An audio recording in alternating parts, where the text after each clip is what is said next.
Stories of an Aircraft Builder. Scale, magazine for radio-controlled aircraft models.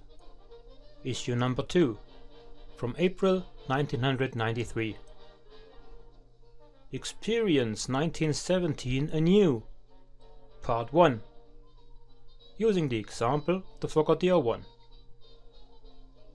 The youngest airplane builders in the world, or something like that, was the beginning of the facts that fluttered onto the desk of the Scale editorial team, and we became curious.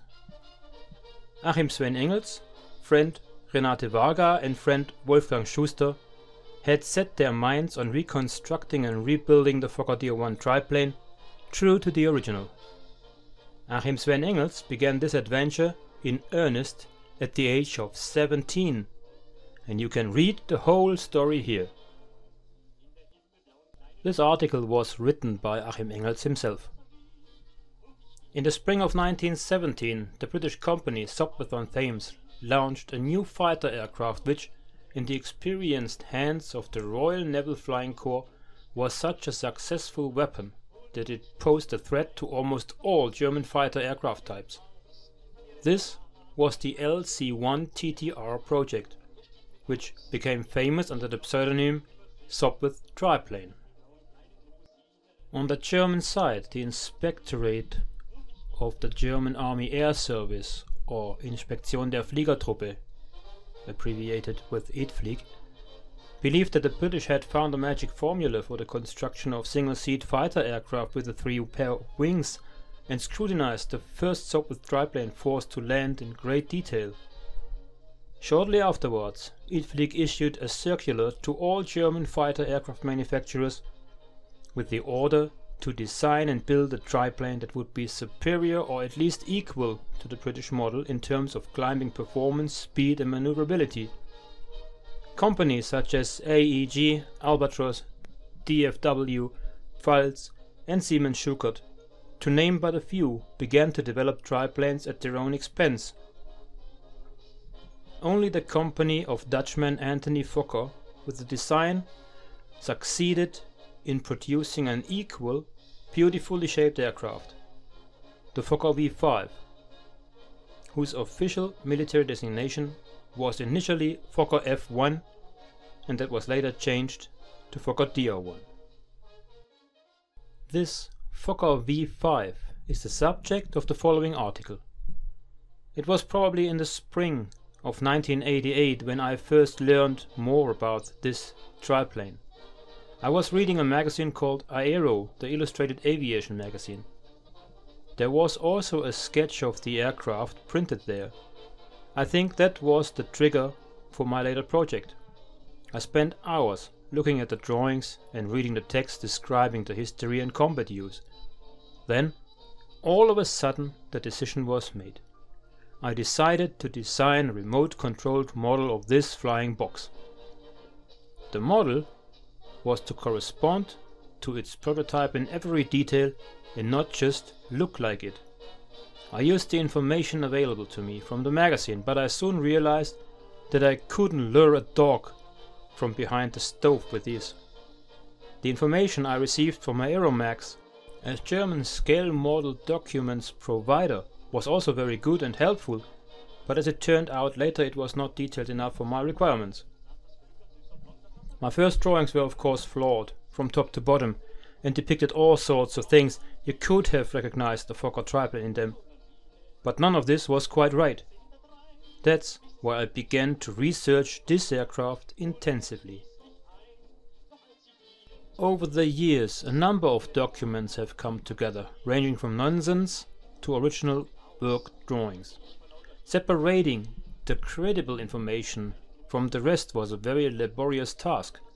Firstly, because I didn't know anything about this aircraft in detail at the beginning, and secondly, because the documents never came in all at once, but one by one.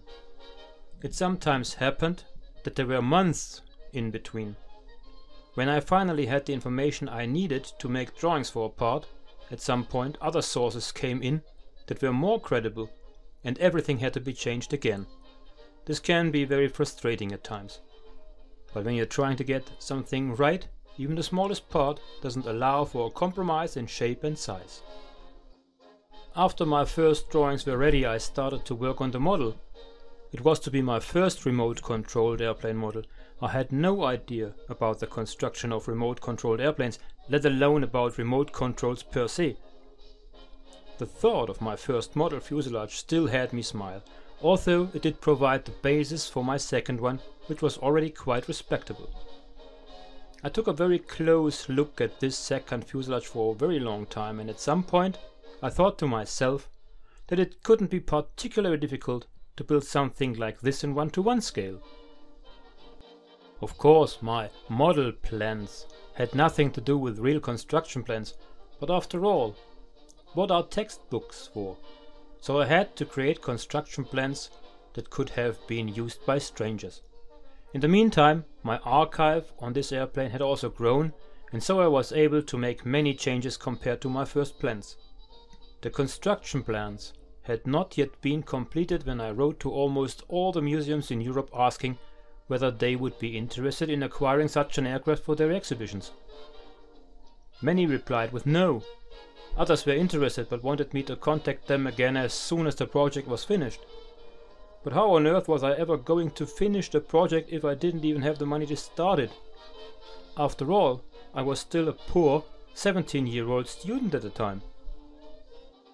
Finally, a museum was found that was prepared to buy the aircraft and finance the project through the construction progress, the Auto and Technik Museum in Sinsheim.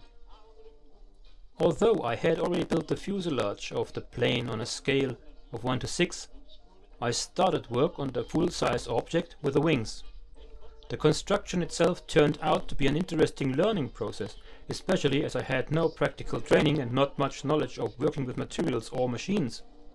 But as already mentioned, there is detailed literature on almost everything. All the individual parts, such as the raw ribs, their flanges and stiffening strips, I was able to produce without any problems in the back room of my father's electronics store, where I had set up a small workshop with the help of my friend Wolfgang Schuster and my girlfriend, both of whom were also involved in the project. Much more difficult was the problem of space after the wings had been built, which, although the Fokker DR-1 was one of the smallest airplanes of World War I, they were quite large by my standards. We were able to build them in the workshop with a few contortions. The length of the wing fitted exactly into the diagonal. There were some funny situations as my father's customers saw the wings and were quite astonished when they were told that an airplane was being built in the backyard. But some people obviously didn't believe it and thought they were being taken for a ride. But the wings couldn't stay there until the end, as there were other things to do, so we had to look around for somewhere to store them. The only place we found was a barn in an old storage barn, which had an area of 7 by 4 meters at a height of about 5 meters. Like the workshop, it was just big enough. Once the wings were finished, they had to be taken out of the workshop. As there were no large doors available, we had no choice but to take the wings out through the window in the back wall of the house into the backyard. Outside, they were then packed onto the roof of the car and driven at walking pace across the city to the barn 3 kilometers away. I was sweating with fear when it came to getting the wings upstairs, but in the end it went off without a hitch. The wing structure consists entirely of wood, so only carpentry work was required. A new aspect came to us with a locksmith work, in particular autogenous welding, that is, welding with acetylene and oxygen, was required. At the time I was faced with the question of whether I should take a welding course at the Chamber of Industry and Commerce or teach myself the skill again from books. The welding course with an exam was too expensive for my financial situation at the time, but I had to weld. Again, I had no choice but to take matters in my own hand. At that time I was lucky enough to get hold of some second-hand welding equipment relatively cheap, which I was able to practice with.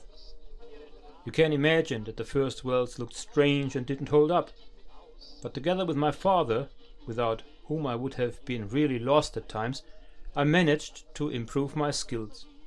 In the end, After several hundred attempts, we had our welds inspected by a professional welder friend and were even able to impress him with them. The seams also passed the tensile tests and braking tests with flying colors. It was the material that tore and not the welded seam. This article is to be continued in the next issue of Scale.